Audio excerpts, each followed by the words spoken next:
Para diagnosticar un trastorno bipolar ahora basta con que duermas menos de lo normal, estés más activo de lo normal y hables más de lo normal. Yo, o sea, te acabas Tú yo tienes un conflicto familiar y también se ponen burros y te llevan a urgencias y sales con diagnóstico de trastorno bipolar. pues no me dejo agarrar. El 20% de la población infantil está tomando psicofármacos en Estados Unidos. Esto es un drama. Eso es un drama. Hace 50 años ningún niño estaba psiquiatrizado, ninguno. Cuantos más brotes tengan, más se va a ir deteriorando, acabará teniendo una demencia. Olvídense de que siga estudiando, pidan una ayuda social. Así. La gente que nos llega a nueva psiquiatría es gente así. La demencia es un trastorno, es una lesión cerebral en el que hay una pérdida de neuronas irreversible y por tanto son síntomas irreversibles. Y eso no ocurre en la esquizofrenia. O sea, que estamos creando esquizofrénicos. Yo lo que sí sé es que tienen en mente el ganar dinero y cuanto más mejor. San Juan de la Cruz yo le tengo cariño porque bueno, leyendo la prosa de él, descubrí que hace una descripción de la psicosis maníaco-depresiva como no la había leído yo en ningún libro de psicopatología.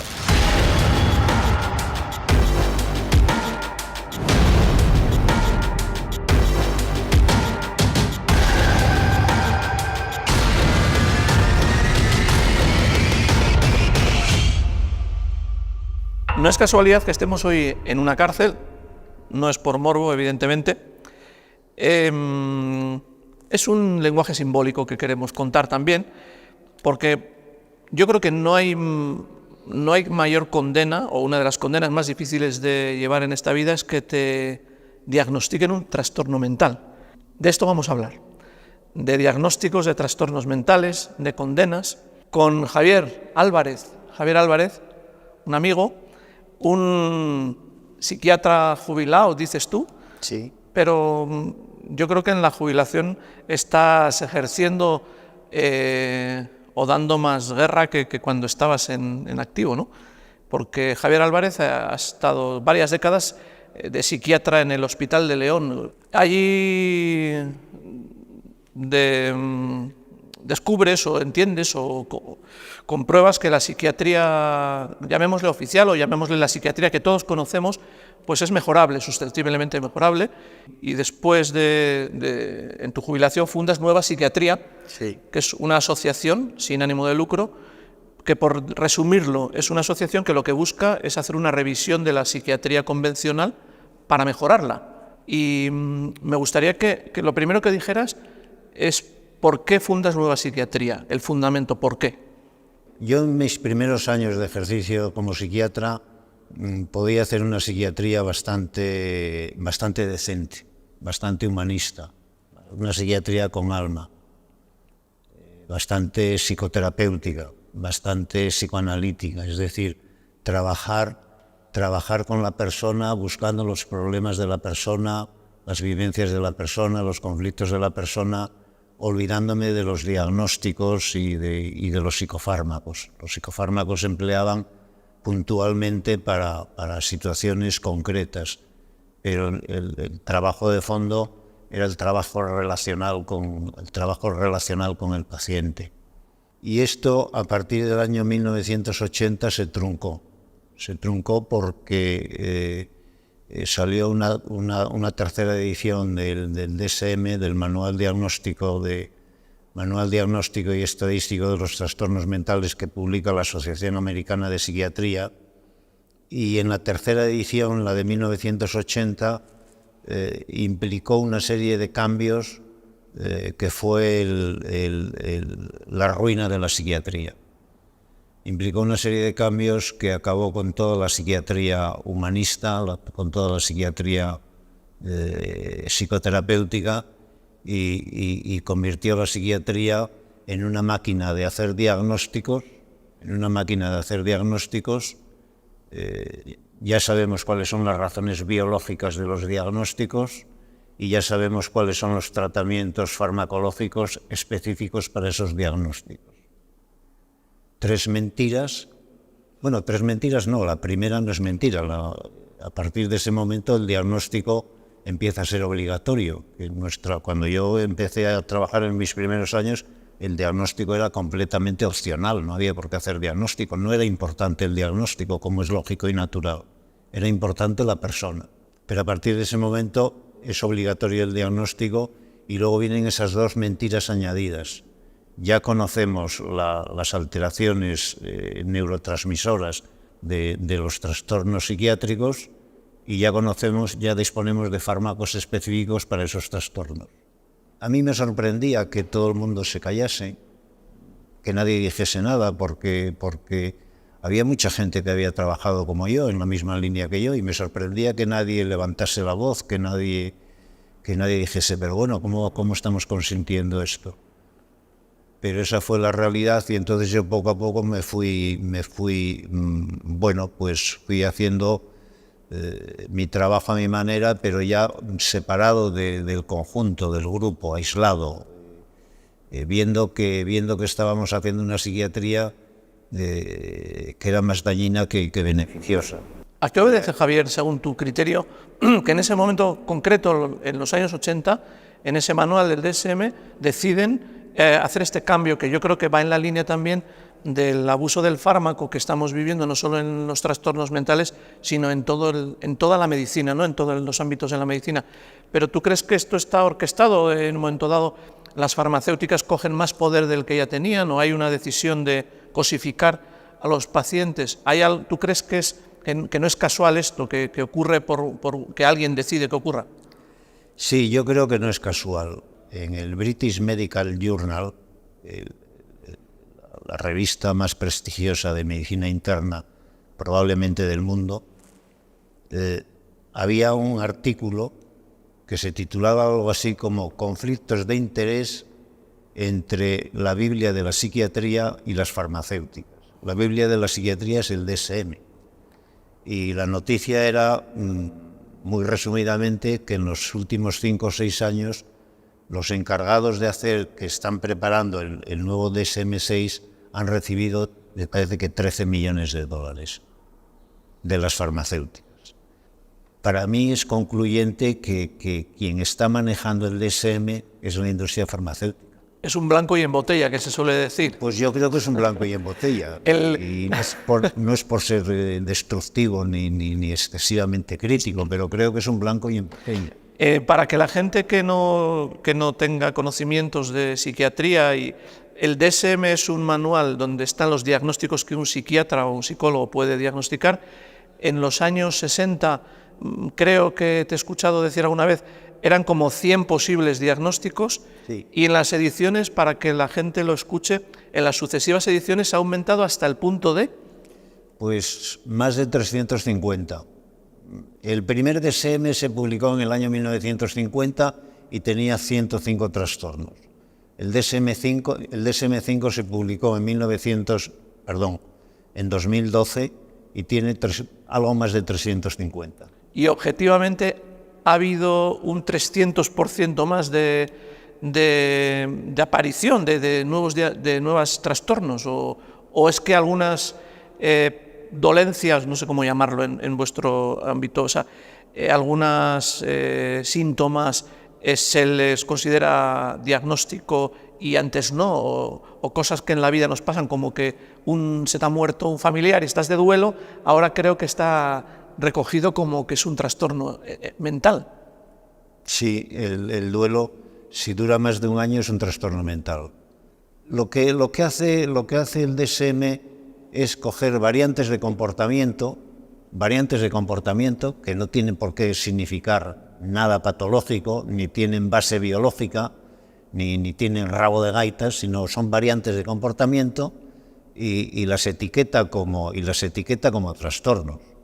Yo siempre pongo el ejemplo de los trastornos alimenticios. En psiquiatría existía un trastorno alimenticio muy antiguo, desde el año 1700 y pico, que se llamaba la anorexia nerviosa, anorexia mental, pero que tenía su razón de ser en cuanto a psicopatología, estaba bastante bien estudiado, eran chicas muy inteligentes, con conflictos familiares muy importantes, y que la manera de salvar a la familia era dejar de comer ellas. Pero era un trastorno escasísimo. Ese se incorporó en el primer DSM porque en el primer DSM lo que se hizo fue incorporar lo que había en los distintos países para hacer un lenguaje común, pero luego ya en el DSM-3 aparece el trastorno por bulimia, que es lo contrario, es decir, comer demasiado. Bueno, comer demasiado, ahí ya no hay... comer demasiado es simplemente un comportamiento, pero no es que comas demasiado porque tu familia, tus padres se llevan muy mal y para que estén preocupados de ti. Es decir, el otro todavía tiene una explicación psicopatológica, pero este es sencillamente porque comes demasiado y estás obeso. Pues trastorno psiquiátrico. Y en el DSM-5 no estaban contentos con esto y dicen, pues ahora también hay trastorno por atracones. No comes mucho, no comes poco, pero te pegas atracones de vez en cuando. Cuando se diagnostican comportamientos es que hay un horizonte que se puede extender a que dentro de unos años pueda ser un trastorno que decida pasar en lugar de por el paso de cebra, pues me muevo medio metro. Quiero decir, podemos llegar, y claro, esto conlleva que te diagnostican un trastorno, te dan medicamentos que probablemente son medicamentos difíciles luego de quitar, ¿no? Los medicamentos psicóticos o los antidepresivos. Difíciles de quitar y con muchos efectos secundarios. Eso es. Sí, sí. Entonces estamos generando una población que no debía estar medicada y está medicada. Y estamos, digamos, creando enfermos por los medicamentos.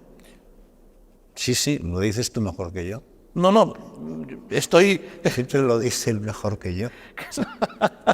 No, porque yo no controlo yo tengo curiosidad y tengo curiosidad de tu conocimiento, pero no sé los términos de los medicamentos y no quiero decir cuando es un antidepresivo llamarle un psicótico o un neuro no sé qué. Eso prefiero que lo digas tú. Fíjate, ahora en los trastornos alimenticios, anorexia, bulimia, trastorno por atracones, ahora están publicando, haciendo publicaciones, a ver si consiguen meter la ortorexia. ¿Y esto?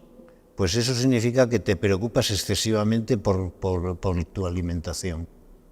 O sea, que lo que hay que comer es lo que te digan, come esto, come estas mierdas, y si te investigas un poco... Bueno, yo no sé lo que hay que comer, pero si te preocupas en exceso, que quién mide el exceso, pues supongo que será el comité de la APA.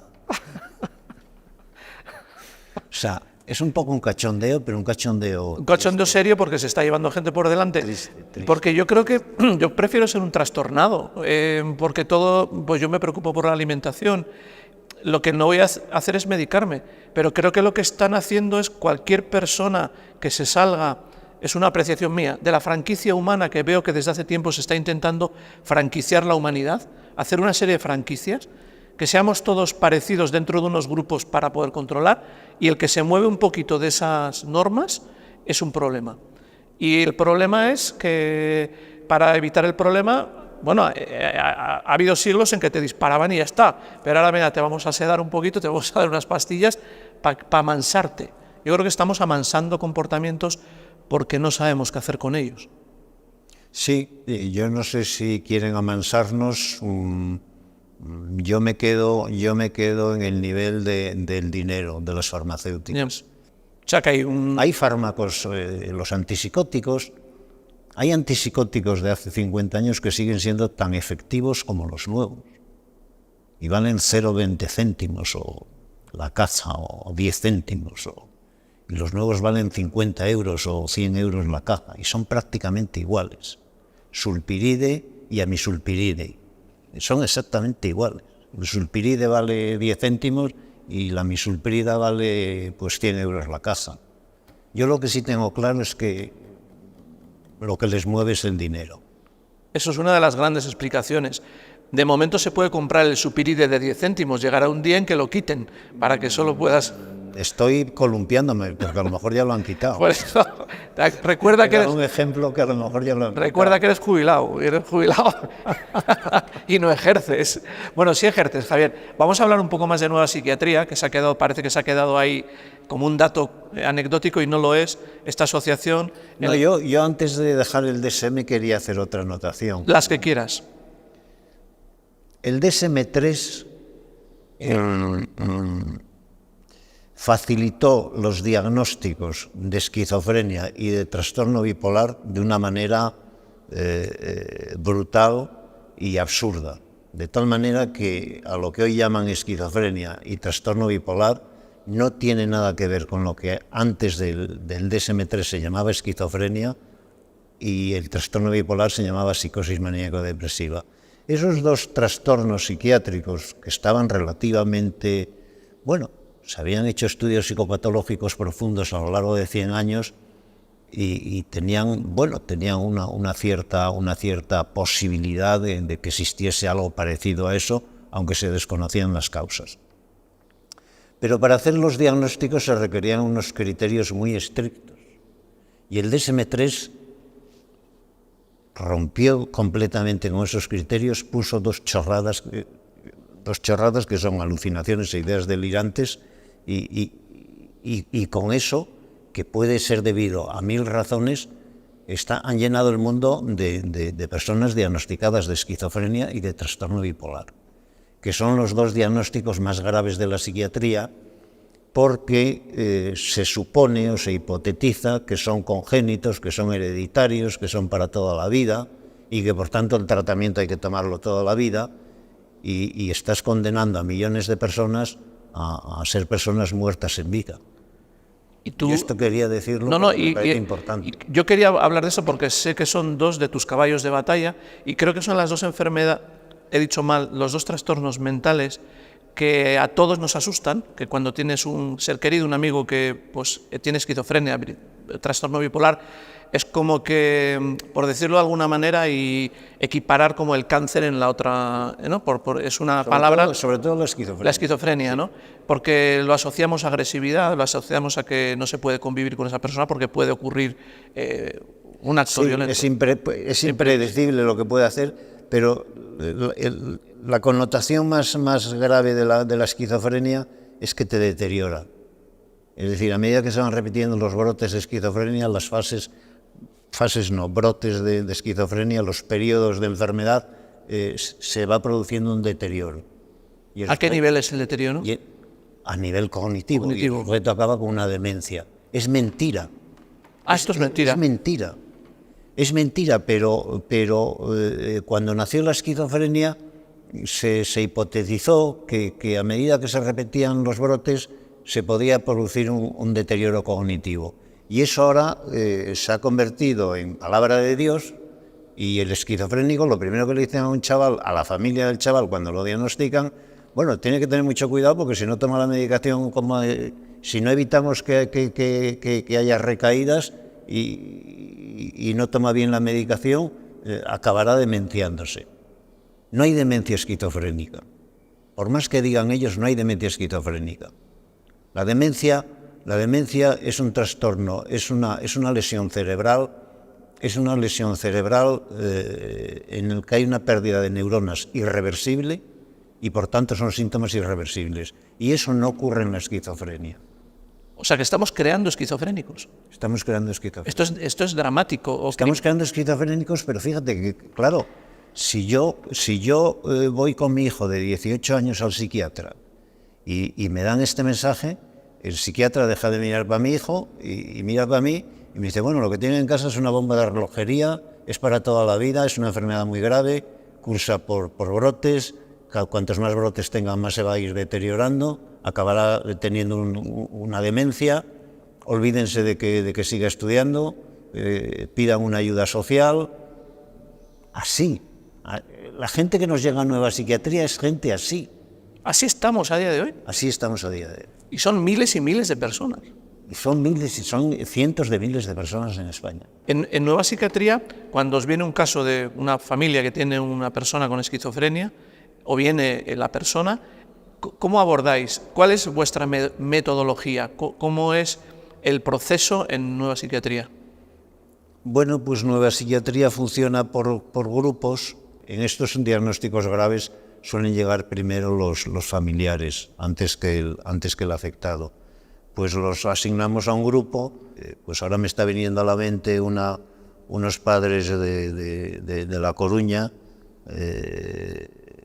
que están los pobres pues desolados por haber llevado a su hijo al psiquiatra, porque les ha caído un muerto encima que no saben cómo quitárselo. Y bueno, pues lo que intentamos, con la ayuda de todos, de los anteriores, de los que ya han hecho un camino, han hecho un progreso, intentamos ayudarles a que se liberen de esa condena que les han hecho en psiquiatría, y a que intenten ver el problema de una manera diferente, porque es que en realidad es de una manera diferente. Pero esta manera diferente, que yo la entiendo perfectamente sin tener conocimientos, que tú apelas al humanismo, la psiquiatría humanista que se dejó de practicar. Al final, el humanismo que ha desaparecido no solo de la psiquiatría, creo que de nuestra vida, ¿no?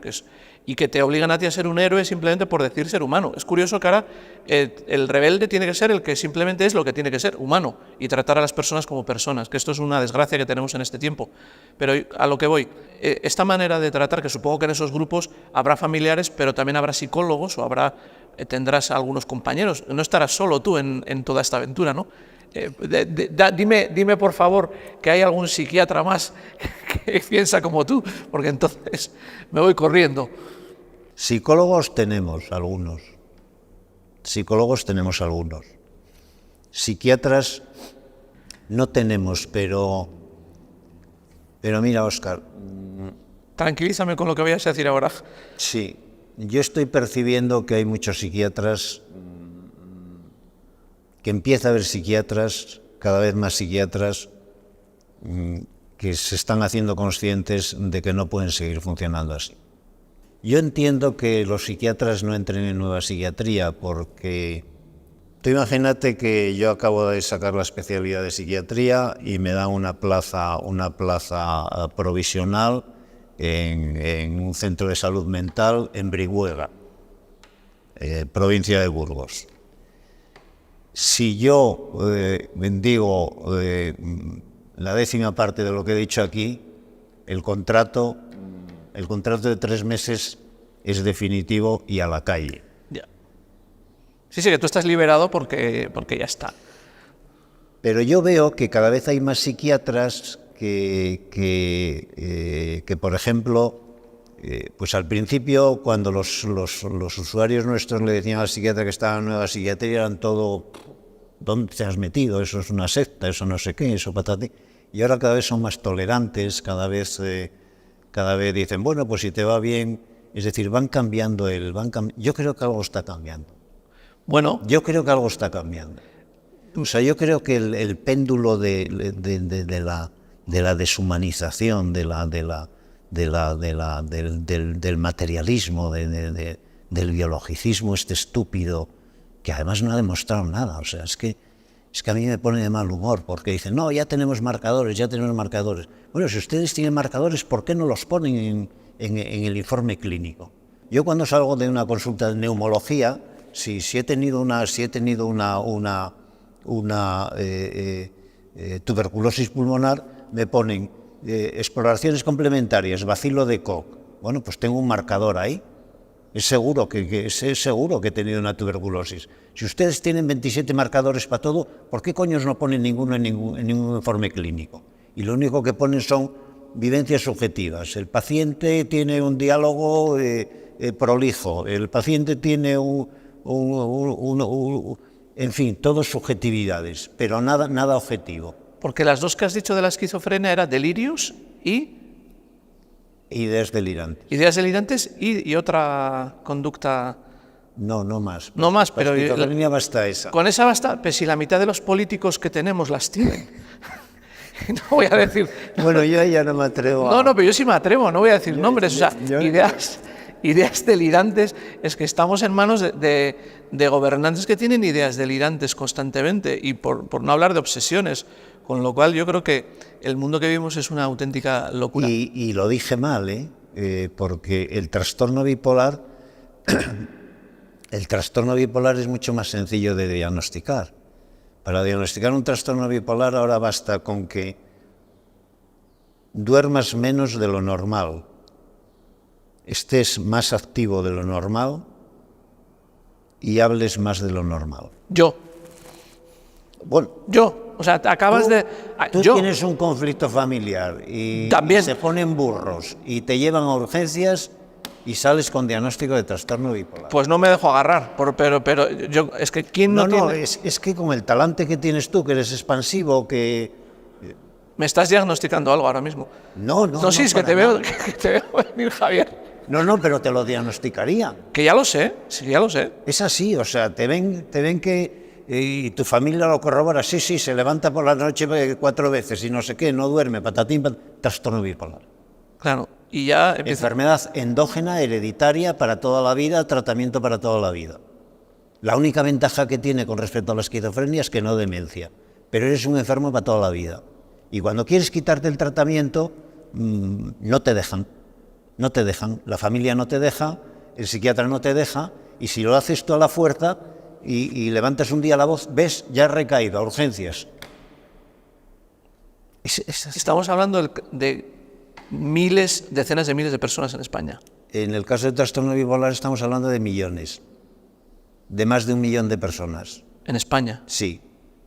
De 300.000 personas que había con psicosis maníaco-depresiva, hemos pasado a 1 millón y pico de personas con trastorno bipolar gracias al DSM-3, que simplificó, que facilitó enormemente el diagnóstico. ¿Esto lo has podido decir en alguna televisión, digamos, de estas de ámbito nacional, en algún programa, en alguna radio? No tengo yo contactos con... No, pero tú que nos... No tengo yo aunque lo estuvieras, bueno, pues para eso están estas cámaras recogiéndolo, porque bueno, aunque igual a veces es una labor ingrata la que has tenido que hacer, ¿no?, de enfrentarte a compañeros, pero estás diciendo cosas que para mí las escucho como verdades. Y creo que lo que intentamos aquí es que esto tenga cauce, por lo menos. Javier, una pregunta así a bocajarro. ¿San Juan de la Cruz era bipolar? No, ¿Por qué? una razón. Porque nunca fue el médico y nunca lo diagnosticaron. ¿Pero hubiese sido diagnosticado como bipolar? Si pide ayuda y va al psiquiatra, sí. Es decir, la fenomenología que tenía él es exactamente la de la psicosis maníaco-depresiva. Y que para un poco, porque hablamos de San Juan de la Cruz, no así porque me ha venido, sino porque Javier es un... no sé cómo decirlo, porque si te digo experto, has estudiado el caso de San Juan de la Cruz, has hecho una tesis sobre los místicos. Sí. Y quiero hablar de ello también, o sea, por esto lo traigo a colación y ahora ya sigues con la explicación. San Juan de la Cruz yo le tengo cariño porque bueno, leyendo la prosa de él, descubrí que hace una descripción de la psicosis maníaco-depresiva como no la había leído yo en ningún libro de psicopatología. Mejor hecha que todas las que había leído en los libros de psicopatología.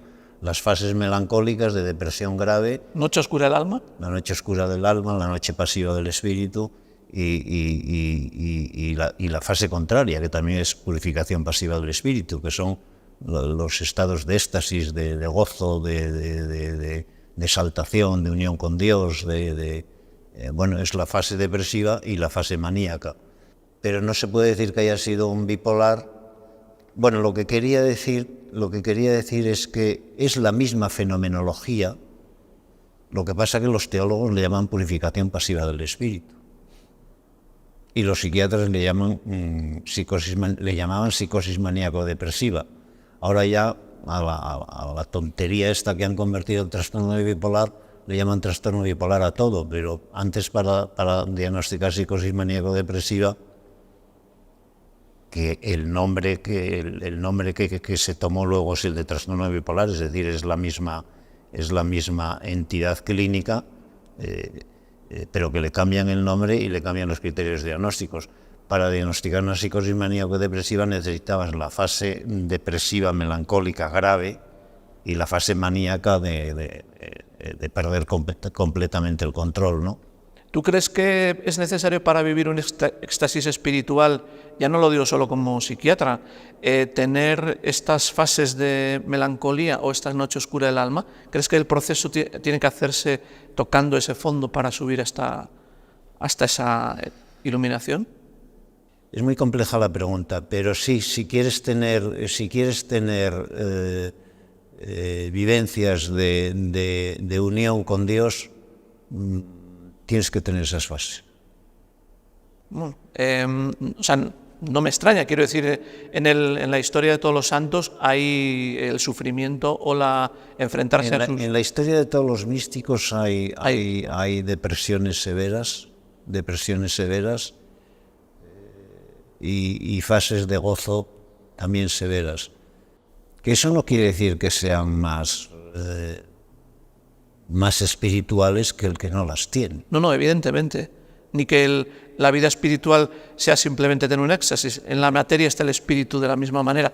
Pero fíjate, en el caso de San Juan de la Cruz, ahora lo conocemos como un santo, los que son católicos, o como un gran poeta, los literatos, incluso los que son ateos.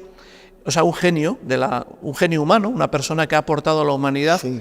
Resulta que estamos hablando de un trastornado mental que como no fue condenado con un diagnóstico, se le dejó expresar su peculiaridad, su rareza, vivir sus extremos, y hoy en día es un activo para la historia cultural de la humanidad.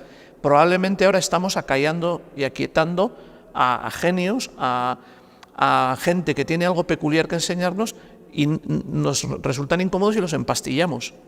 Yo no sé qué habría sido de San Juan de la Cruz si no viviese en comunidad. Ajá. Y no hubiese escogido esa vida religiosa que escogió ya a los 23 años. Es que es todo muy complejo. Posiblemente haya personas viviendo en comunidades que tienen este tipo de vivencias, este tipo de fenómenos, y si son bien entendidos por la comunidad, les dejan seguir su camino sin llevarlos al psiquiatra. La importancia vuelve a la importancia del grupo. Volvemos a la importancia de no ser juzgado, ser entendido en tus matices de expresión y acogido también, porque ahí seguramente el grupo te ayuda en los momentos donde te tiene que ayudar.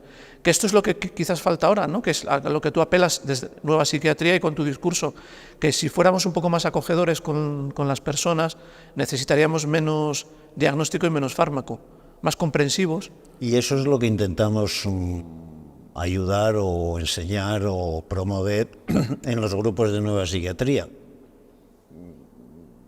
Hacerle ver a la familia que lo que han llamado esquizofrenia no es una esquizofrenia, es una manera de ser de esa persona o un conflicto de esa persona, y que si lo acoges y lo apoyas o tratas de comprenderlo o le ayudas en ese proceso, evitas toda la psiquiatrización.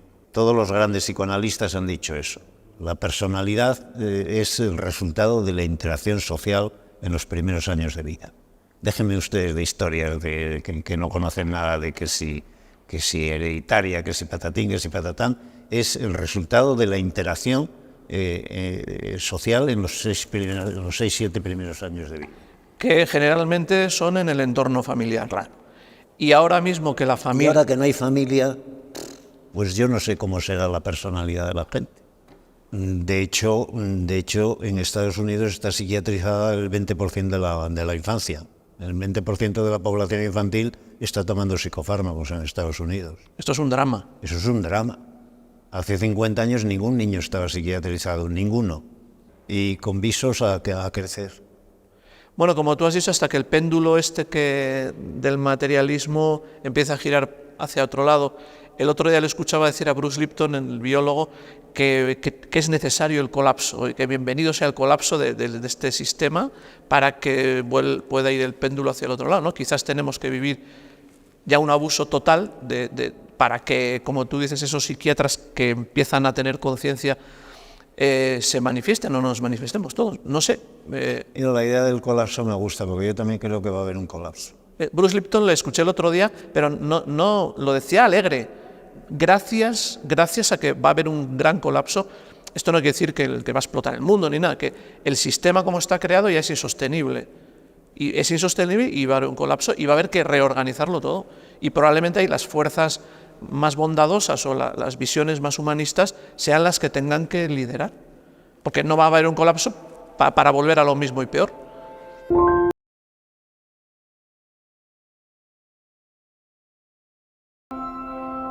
Hiperia, ¿Cómo suena esa palabra? Suena bonita, hiperia. El día que te conocí me fascinó el concepto hiperia. Yo te tengo admiración, pero ya cuando hablaste de la hiperia te coloqué como en un altar, así Ya. como... Ya me entiendes. Ya. ¿Qué es la hiperia? Antes te dije que la fenomenología mística se puede explicar desde el punto de vista de la teología, se puede explicar desde el punto de vista de la psiquiatría, purificación pasiva, trastorno psiquiátrico. Se puede explicar también como crisis epilépticas parciales simples, Toma. como pequeñas descargas cerebrales, pequeñas descargas epilépticas. Si yo tengo una descarga, una pequeña descarga en el lóbulo occipital, tengo una alucinación visual. Si tengo una descarga en el lóbulo temporal, tengo una alucinación auditiva. Y así sucesivamente, ¿no? Esos fenómenos psicóticos se pueden explicar también como crisis epilépticas parciales simples. Bueno, todo esto nace de San Juan de la Cruz. Fue San Juan de la Cruz el que me hizo ir estudiando todo esto, y yo iba viendo que se podía explicar así, se podía explicar así, se podía explicar de la otra manera.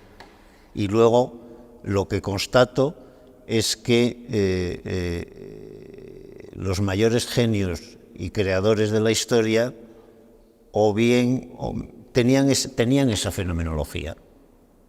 Unos diagnosticados de epilepsia y otros sin diagnosticar de epilepsia, pero si vas al Museo de la Epilepsia de Berlín, verás que hay miles de genios que han sido epilépticos. ¿Hay un museo de la epilepsia? Sí, creo que sí. Yo no lo conozco, lo he leído, lo he estudiado, lo he trabajado, pero no lo he visitado. En definitiva, si la fuente de creación genial de la historia ha sido o la mística, o el trastorno psiquiátrico, o la crisis epiléptica, que en definitiva son tres explicaciones de una misma fenomenología, si esos procesos, lo interpretemos como lo interpretemos, han dado lugar a las creaciones más geniales de la historia, convendría llamarles de otra manera. Convendría hipotetizar que es una función cerebral. Ajá. Una función cerebral que se está desarrollando y que estamos pasando del pensamiento lógico y verbal y procesual de poco a poco de la palabra al conocimiento intuitivo, al conocimiento de repente. La conexión con los niveles... Empático. Conexión con todo, con todas las demás mentes. Porque eso es lo que experimenta el que está en un éxtasis. Es la antesala a la conexión con Dios. Eso es. Y esto... Si yo me conecto mentalmente contigo y telepáticamente con todos, me estoy conectando Dilo. con Dios. Eso es. Esa es la hipótesis. Pero fíjate, la hipótesis... Pero es una función cerebral. No, que esto la gente lo entiende mal. Es cómo se expresa en nuestro cuerpo esos fenómenos. Yo no digo que la causa de esos fenómenos sea la hipersincronía neuronal, el exceso de neuronas que se activan a la vez.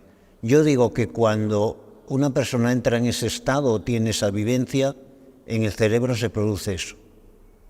La hiperia. Sí, es una hipótesis solo. Yo no sé a qué responde, o qué finalidad tiene, o qué es lo que la causa, o cuál es la causa, no, eso yo ahí no entro. Yo lo único que digo es que cuando uno tiene vivencias extáticas, por poner un ejemplo, vivencias de éxtasis, en el cerebro se produce esa descarga eléctrica. Pero no digo que la descarga eléctrica sea la causa de ese fenómeno. La consecuencia, o estar simultáneamente ocurriendo. Es la expresión corporal. La expresión corporal. Por verlo de otra manera, sin entrar en si es causa o consecuencia, lo que me gusta de este término que alude a esa capacidad, es que precisamente tú dices que tenemos una capacidad cerebral para conectar con un, digamos, un nivel superior, del que podemos participar y del que pueden participar las demás personas. Y yo ahí lo dejamos hasta cuánto de superior. Pero es cierto que esta función no la describe la medicina ni la biología, y la niegan también muchos intelectuales, es decir... sí, por eso digo que es una hipótesis con minúsculas, muy pequeñita, y que tardará 2500 años en... Esto es como lo del heliocentrismo. Como yo le he dado muchas vueltas a esa historia, ya Aristóteles, hay un famoso problema de Aristóteles, el problema 30 de Aristóteles, que dice, ¿por qué todos los que han sido peritos, peritoi, dice él, todos los que han destacado, ya sea en la política, ya sea en las ciencias, ya sea en la filosofía, ya sea en el arte, ¿por qué han sido todos melancólicos? Y algunos hasta el punto de caer en la enfermedad de la melancolía. Es decir, ya Aristóteles se había dado cuenta de que los grandes creadores, los grandes genios, padecían melancolía. Melancolía es la manera de decir depresión melancólica en la época griega. Y además en la época de la medicina griega, cuando la bilis negra, que de ahí viene melancolía, mélanos de negro, es un exceso de bilis negra, ¿no? Y decían, cuando la bilis negra ataca la mente, te produce melancolía, pero cuando ataca al cuerpo te produce epilepsia. Y en la hiperia está ahí la epilepsia. O sea, tiene verosimilitud. Yo solo digo que tiene verosimilitud. Nos daría una salida. Nos daría una salida. Nos daría una salida... Te has asustado hasta de lo que ibas a decir. Nos daría una salida racional a algo que es irracional. Claro, porque necesitamos siempre la razón, porque no nos atrevemos a vivir sin la razón, que esta sería la siguiente paso. Digo, no lo entiendas, pero... O porque no hemos tenido experiencias no racionales. Me está viniendo una frase de Proust que tiene una escena hipérica o epiléptica, o llamadle como queráis, en la que sí sería una epilepsia refleja, en la que comiendo una magdalena de las que comía en la infancia, ya de adulto, el sabor y el olor de la magdalena le despierta una cascada de recuerdos, y en un instante recuerda toda su infancia en Combray, ¿no? Y dice él, un hombre que ha vivido fuera del tiempo ya no tiene miedo a la muerte.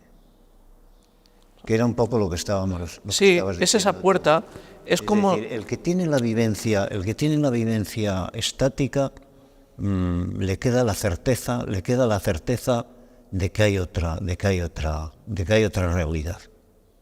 Yo creo que la hay. ¿Tú crees que la hay? No, yo no tengo duda. Ya. Quizás... Pues te envidio. Yo creo que tú también pero eres más cauto porque vienes de la ciencia No creo que si no hubieras estudiado tanto para llegar a la hiperia. ¿Por qué haces ese acercamiento tan detallado? ¿Y por qué hablamos de la hiperia gracias a ti? No es gracias a mí. Bueno, sí, yo soy bastante racional, pero racional. Me gustaría tener alguna vivencia hipérica. Bueno, mínimas vivencias hipéricas puede que... Yo creo que hemos tenido todos. Yo creo que, y basándonos en esas mínimas, yo en mi caso, son tus pequeños tesoros que los guardas para ti. Toda ciencia trascendiendo, como decía... Sí. Entreme donde no supe. Donde no supe.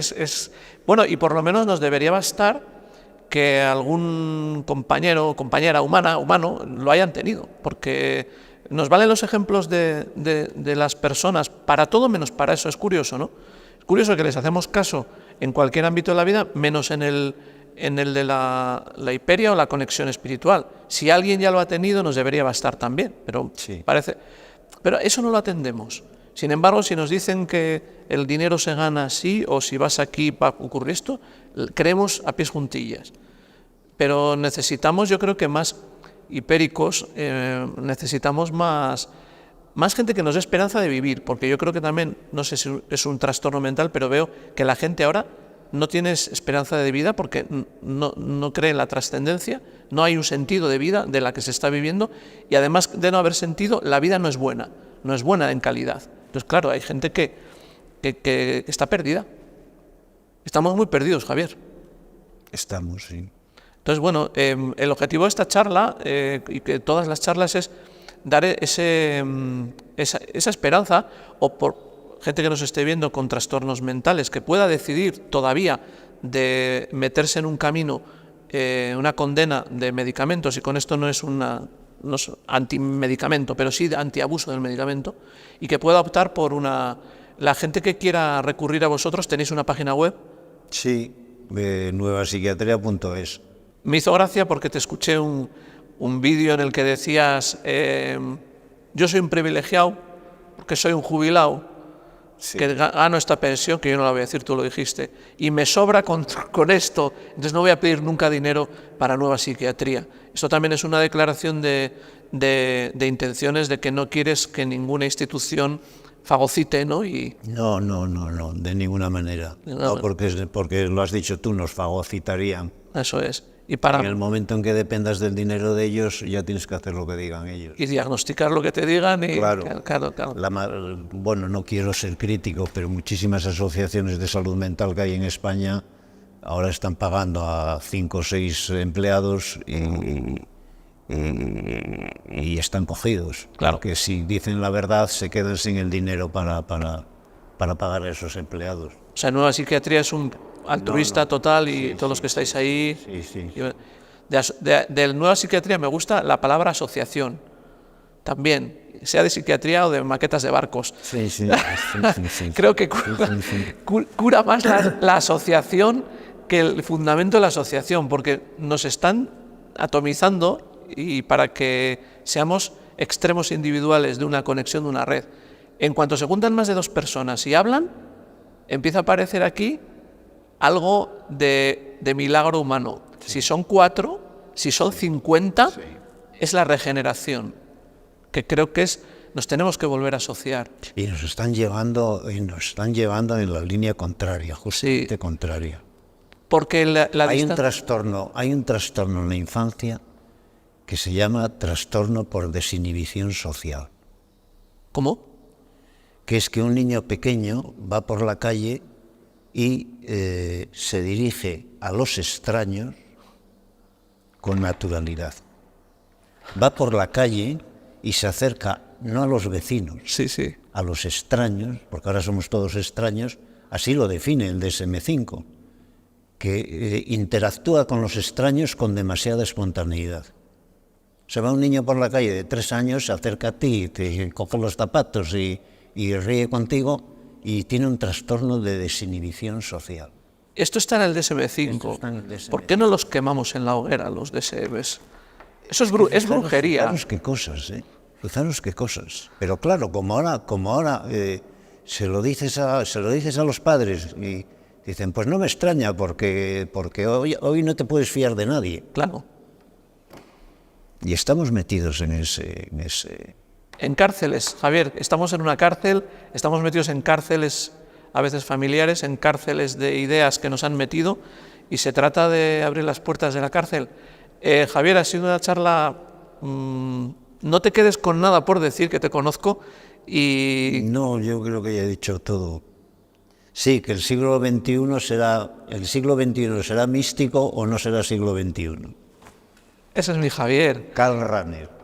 1970 o por ahí. Este es el colapso. Ese es el colapso. Dicen ahora que hay una agenda que es la 2030, yo digo, para mí es la 30 infinito.